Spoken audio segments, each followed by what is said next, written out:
आने चले रुक करते हैं आज की बड़ी खबरों पर। सभी लोगों से बात करते हुए, सभी सरपंचों से बात करते हुए, पांचों सरपंच से बात की, छठे नंबर पे है, जानने की कोशिश करते हैं इस बार।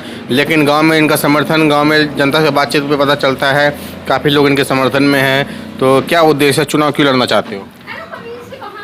गांव का विकास, और केवल गांव का नहीं पूरे समाज का, और जितनी भी गांव की हमारी बेसिक सुविधाएं हैं सबको प्रोवाइड कराना हमारा सबसे प्रायोरिटी बेस होगा। दूसरी बात, हमारे गांव के अंदर बस स्टैंड भी नहीं है जहां पर हमारे जो ट्रैवलर्स हैं आते हैं चौराहे पर बैठ कर के, और बेचारे उसमें बुज़ुर्ग भी होते हैं, हमारी लेडीज़ भी होती हैं, माता महिलाएं होती हैं जो नीचे बैठी रहती हैं। गर्मी का मौसम हो, सर्दी का हो, बरसात का हो, हमारे गांव के जो निवासी हैं वो एक चौराहे पे अपने आप को ऐसे मायूस खड़े मिलते हैं जैसे कि हमारा कि सब कुछ होते हुए भी कुछ नहीं है। थर्ड थिंग जो आती है हमारी गांव की पक्की गलियां। तीसरी चीज़ हमारी जो सबसे मेन चीज़ है वो है कैमरे का होना। हर चौराहे पर कैमरा होना चाहिए ताकि हमें ये पता लग सके कि गांव के अंदर कौन आ रहा है, कौन जा रहा है। स्वास्थ्य और शिक्षा कैसा चल रहा है गाँव में? स्वास्थ्य और शिक्षा पर अभी हमारे गांव में कोई भी बेसिक प्रायोरिटी या कोई स्टेप नहीं उठाया गया है, जैसा कि हमारी नॉलेज में है। ना ही कोई डिस्पेंसरी है, ना ही कोई हॉस्पिटल है। यहाँ से कम 20 किलोमीटर यहाँ से लोगों को जाना पड़ता है अपने स्वास्थ्य की चीज़ों को पूरा कंप्लीट करने के लिए, प्रॉब्लम्स को दूर करने के लिए।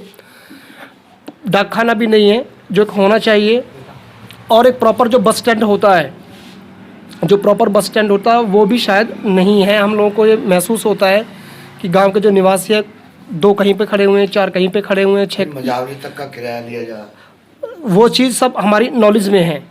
तो कुल मिला के हम ये, अगर गांव के लोग बुजुर्ग हमारे अगर हमको समर्थन देते हैं इस चीज़ का, तो हम एक 100% एक ऐसा परिवर्तन लेके, स्मार्ट गांव तो बनाएंगे, मतलब एक ऐसा परिवर्तन भी लेके आएंगे जो कि अब आदर्श गांव में देख रहा हूँ खंभों पे लाइट वगैरह नहीं, डस्टबिन नहीं है, कूड़ा कचरा फैला रहता है।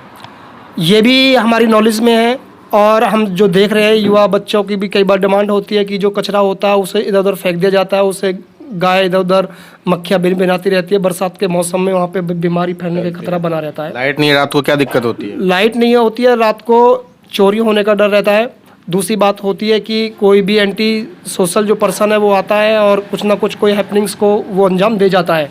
स्टेडियम और लाइब्रेरी की क्या सुविधा है? स्टेडियम भी नहीं है, लाइब्रेरी भी नहीं है। हमारा अगला जो स्टेप होगा नेक्स्ट टाइम, जब भी अगर गवर्नमेंट हमें ग्रांट देती है या हम कहीं से लेते हैं, तो एक डिजिटल लाइब्रेरी खोलना, क्योंकि यहाँ के जो बच्चे, जो एजुकेटेड बच्चे हैं, वो कोचिंग लेने के लिए घर से बाहर की तरफ जाते हैं, पैसा भी खर्च होता है, टाइम भी ज़्यादा खर्च होता है, कन्वेंस भी खर्च होता है, टाइम की भी वेस्टेज होती है। अगर वो इस टाइम अगर बच्चा हमारे यहाँ पे उसको लगाए तो मे भी हो सकता है कि बहुत आगे की तरफ तरक्की के लिए निकल। स्टेडियम में क्या क्या सुविधा होनी चाहिए? स्टेडियम में सुविधा, हमारे कोचेज होने चाहिए, उसका फैसिलिटी के लिए सामान होना चाहिए, क्रिकेट का सामान, बेसबॉल, जिम वगैरह, जो भी एक्सवाइजेड जिन बच्चों, कुश्ती कबड्डी के लिए सारा टूर्नामेंट, कुश्ती कबड्डी के लिए जो भी टूर्नामेंट, जो उसके लिए मैट होना चाहिए, कोचेज होने चाहिए, वो सब चीज़ नहीं है। लेकिन इसको अगर हमें गवर्नमेंट या हमारा गांव हमें समर्थन देता है, गांव के बुजुर्ग लोग आशीर्वाद से, तो हम ये जरूर पूरा करने की कोशिश। स्कूल में पढ़ाई का स्तर कैसा है यहाँ पे? पढ़ाई का स्तर भी लगभग ठीक है, लेकिन वो चीज़ नहीं है जो कि यहाँ की जो प्राइवेट में होती है।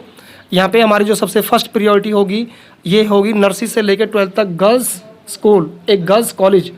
सरकार से हमारी डिमांड लगातार यही बनी रहेगी, अगर हमको मौका मिलता है तो हम गवर्नमेंट से ये कहेंगे कि हमारे यहाँ पे कम से कम 30 से 35 गांव लगते हैं आसपास में।